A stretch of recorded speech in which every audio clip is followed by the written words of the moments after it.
Now, the absence of a cabinet secretary or principal secretary at Treasury building could spell trouble for the government. Now, former Finance Minister Musalia Mudavadi says CS Henry Rotich should now resign and has called on President Uhuru Kenyatta to name new office bearers at Treasury immediately. It should be known that the Treasury is a very sensitive area.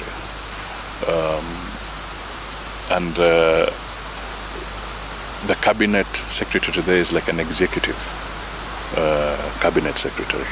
Virtually, his approval is required for any major movement.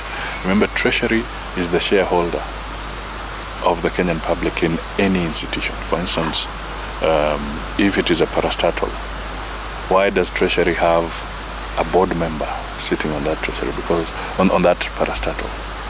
Because Treasury is the shareholder on behalf of the public. All right. So when you have a representative of Treasury on the KVDA board, as an example, remember he's sitting there because the custodian is Treasury of all public assets. The good thing is that in our situation, the president himself has been a minister for finance at one time or the other in his past roles.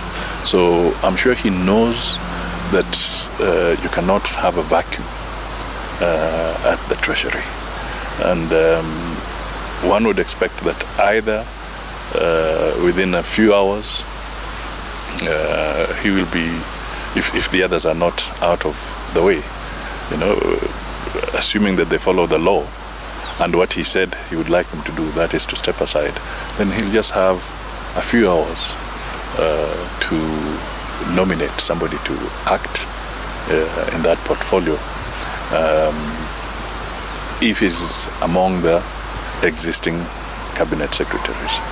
If it is somebody who is not within the existing cabinet secretaries, then the process is defined again in law, that the name will then have to be ratified by the National Assembly.